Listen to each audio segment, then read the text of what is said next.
Regresamos de esta pausa comercial y continuamos ahora con las noticias nacionales. Refrenda el presidente Enrique Peña Nieto compromiso de México para potenciar el diálogo con Panamá. El presidente Enrique Peña Nieto refrendó su compromiso de potenciar el diálogo y la concertación política con los países centroamericanos y en particular con Panamá.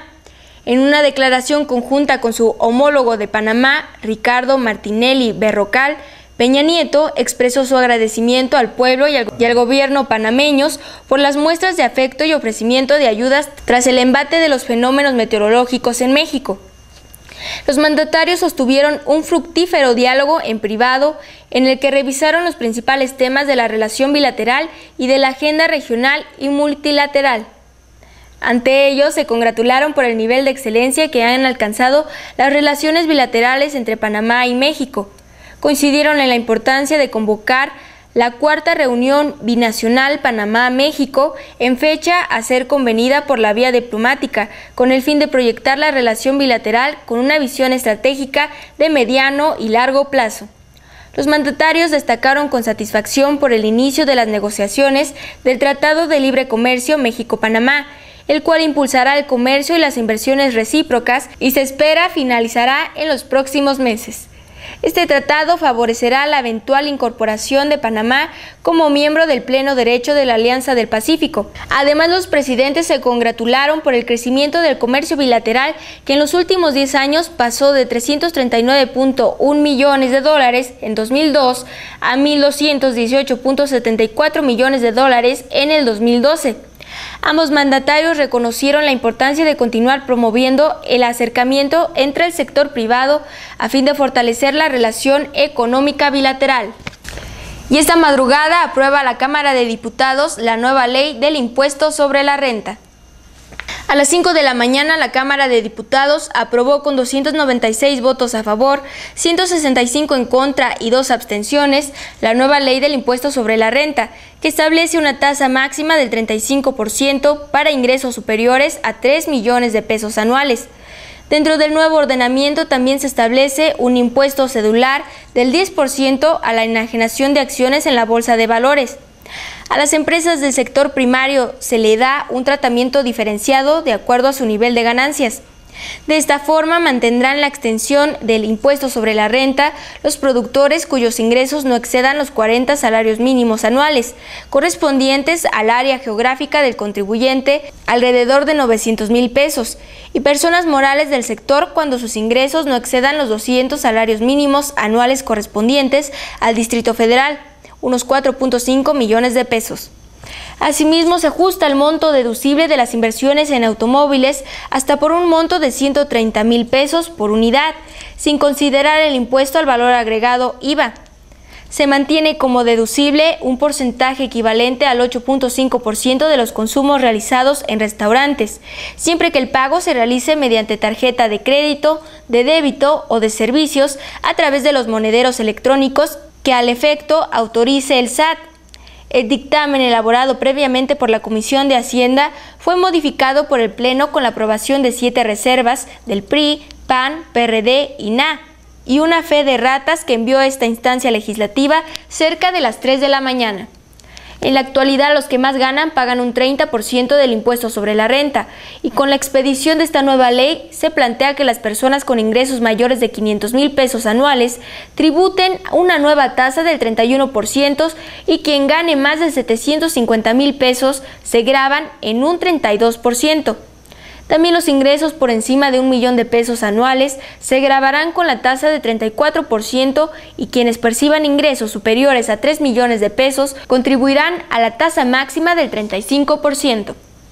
Y diputados aprueban la reforma con impuesto a los alimentos chatarra y refrescos. La Cámara de Diputados avaló esta noche en lo general y en lo particular el dictamen de reforma hacendaria por el que se gravan los alimentos chatarra y un impuesto especial de 1 peso por litro a las bebidas azucaradas, a la vez que se eleva al 16% el gravamen del IVA en las plazas fronterizas. También fue avalada la tasa general del 16% a la venta de alimentos para mascotas y de otros productos procesados por su alimentación. quedó desechada la propuesta de gravar las colegiaturas, la venta o renta de vivienda, los intereses o créditos hipotecarios a los espectáculos públicos, pero se dejó abierta la posibilidad de que cada gobierno local grave este tipo de eventos. Inaugura la autopista Durango-Mazatlán el presidente Enrique Peña Nieto. El presidente de México, Enrique Peña Nieto, puso en operación la autopista Durango-Mazatlán, que forma parte del eje carretero Mazatlán-Matamoros y que permitirá solucionar los problemas de transporte en la Sierra Madre Occidental. El mandatario aprovechó el Día del Caminero para inaugurar esta pista, en la que estuvo acompañado por el secretario de Comunicaciones y Transportes, Gerardo Ruiz Esparza, y el gobernador de Sinaloa, Mario López Valdés. La autopista cuenta con 115 estructuras entre pasos, puentes y viaductos construidos, los cuales suman 12.5 kilómetros de longitud, además de 16 entronques, 4 casetas de cobro, 2 centros de control de túneles y 16 túneles.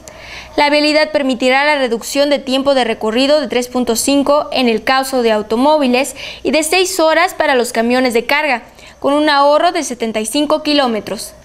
Entre los tramos principales de dicha vía está el puente Baluarte, considerado el más alto y largo de Latinoamérica, y el túnel El Sinaloense, que mide casi 2.800 metros. Y el CENTE interpondrá demandas de amparo indirecto contra la reforma educativa. La Asamblea Nacional Representativa de la Coordinadora Nacional de Trabajadores de la Educación acordó que el lunes próximo presentará demandas de amparo indirecto en contra de la reforma educativa y las leyes secundarias. Además, ese mismo día tienen previsto una marcha del Monumento a la Revolución, donde mantienen un plantón hacia el Palacio de Justicia, ubicado en calle Eduardo Molina, esquina Concilar y Rubirosa, en el Distrito Federal, indicaron profesores inconformes. La Asamblea Nacional de la CENTE distribuye entre sus integrantes un documento orientador para interponer el amparo indirecto en contra del gobierno federal por las afectaciones que genera a los trabajadores de la educación la entrada en vigor de la promulgación y publicación de las leyes reglamentarias de la reforma educativa. Los inconformes consideran vulnerados sus derechos laborales, consagrados en el artículo 123 constitucional, apartado B, como son derechos adquiridos por los trabajadores a la estabilidad y permanencia en el mencionado. Dicho amparo, remarcaron, se interponen en el marco de la ruta estratégica de la CENTE por la defensa de la educación pública y los derechos laborales adquiridos, para garantizar la estabilidad en el empleo, el respeto irrestricto a los derechos de los trabajadores y en contra de las políticas neoliberales.